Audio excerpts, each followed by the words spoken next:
नमस्ते दोस्तों, मैं लक्ष्मण भाटी एक बार फिर आपके बीच में एक शानदार प्रेरक कहानी लेकर हाजिर हूँ। दोस्तों, दीपावली का त्यौहार कुछ ही दिनों बाद में आने को है और दीपावली बुराई पर अच्छाई की जीत का त्यौहार है। कुछ इसी थीम पर आधारित आज की कहानी आपके सामने हाजिर है।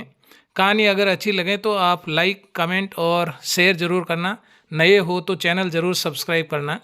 चलिए कहानी शुरू करते हैं। इस कहानी का शीर्षक है अच्छाई बुराई।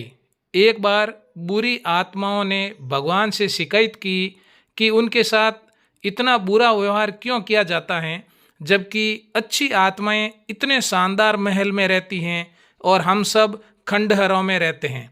आखिर ये भेदभाव क्यों है, जबकि हम सब भी आपकी ही संतान हैं। भगवान ने उन्हें समझाया, मैंने तो सभी को एक जैसा ही बनाया, पर तुम ही अपने कर्मों से बुरी आत्माएं बन गई, सो वैसा ही तुम्हारा घर भी हो गया।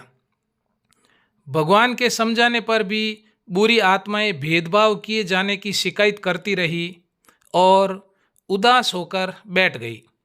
इस पर भगवान ने कुछ देर सोचा और सभी अच्छी और बुरी आत्माओं को बुलाया और उनसे बोले, बुरी आत्माओं के अनुरोध पर मैंने एक निर्णय लिया है।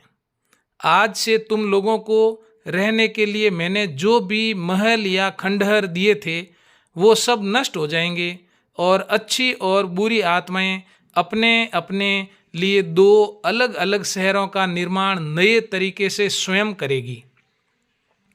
तभी एक आत्मा बोली, लेकिन इस निर्माण के लिए हमें ईंटें कहाँ से मिलेगी?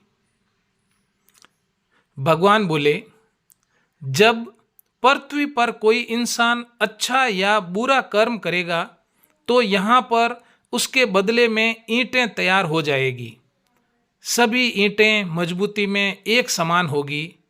अब ये तुम लोगों को तय करना है कि तुम अच्छे कार्यों से बनने वाली ईंटें लोगे या बुरे कार्यों से बनने वाली ईंटें। बुरी आत्माओं ने सोचा, पृथ्वी पर बुराई करने वाले अधिक लोग हैं, इसीलिए अगर उन्होंने बुरे कर्मों से बनने वाली ईंटें ले ली तो एक विशाल शहर का निर्माण हो सकता है। और उन्होंने भगवान से बुरे कर्मों से बनने वाली ईंटें मांग ली। दोनों शहरों का निर्माण एक साथ शुरू हुआ, पर कुछ ही दिनों में बुरी आत्माओं का शहर वहां रूप लेने लगा। उन्हें लगातार ईंटों के ढेर मिलते जा रहे थे और उससे उन्होंने एक शानदार महल बहुत जल्द बना भी लिया। वहीं अच्छी आत्माओं का निर्माण धीरे धीरे चल रहा था। काफ़ी दिन बीत जाने पर भी उनके शहर का केवल एक ही हिस्सा बन पाया था। कुछ दिन और ऐसे ही बीते। फिर एक दिन अचानक एक अजीब सी घटना घटी। बुरी आत्माओं के शहर से ईंटें गायब होने लगी। दीवारों से, छतों से, इमारतों की नींवों से, हर जगह से ईंटें गायब होने लगी और देखते ही देखते उनका पूरा शहर खंडहर का रूप लेने लगा। परेशान आत्माएं तुरंत भगवान के पास भागी और पूछा, हे प्रभु, हमारे महल से अचानक ये ईंटें क्यों गायब होने लगी? हमारा महल और शहर तो फिर से खंडहर बन गया। भगवान मुस्कराए और बोले, ईंटें गायब होने लगी?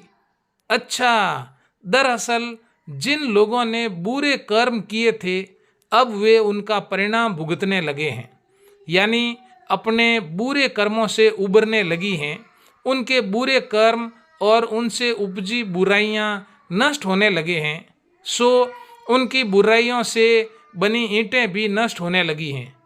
आखिर को जो आज बना है वह कल नष्ट भी होगा ही। अब किसकी आयु कितनी होगी ये अलग बात है। इस तरह से बुरी आत्माओं ने अपना सिर पकड़ लिया और सिर झुका के वहां से चली गई। मित्रों, इस प्रसंग से हमें कई जरूरी बातें सीखने को मिलती हैं जो हम बचपन से सुनते भी आ रहे हैं, पर शायद उसे इतनी गंभीरता से नहीं लेते। बुराई और उससे होने वाला फायदा बढ़ता तो बहुत तेजी से है, परंतु नष्ट भी उतनी ही तेजी से होता है। वहीं सच्चाई और अच्छाई से चलने वाले धीरे धीरे आगे बढ़ते हैं, पर उनकी सफलता स्थायी होती है। अतः हमें हमेशा सच्चाई की बुनियाद पर अपने सफलता की इमारत खड़ी करनी चाहिए। झूठ और बुराई की बुनियाद पर तो बस खंडहर ही बनाए जा सकते हैं। सदैव प्रसन्न रहिए। जो प्राप्त हैं पर्याप्त हैं, जिसका मन मस्त है उसके पास समस्त हैं। दोस्तों, मेरे इस YouTube चैनल पर आपको शानदार भजन देखने को मिलेंगे। इसके अलावा 18वीं नेशनल जम्बूरी से संबंधित वीडियोज़, खेल आयोजनों से संबंधित वीडियोज़, हुणगांव, अमरपुरा धाम और ओसिया माता जी के मंदिर के वीडियो भी हैं। आप उन्हें भी ज़रूर देखना। जय हिंद, जय भारत।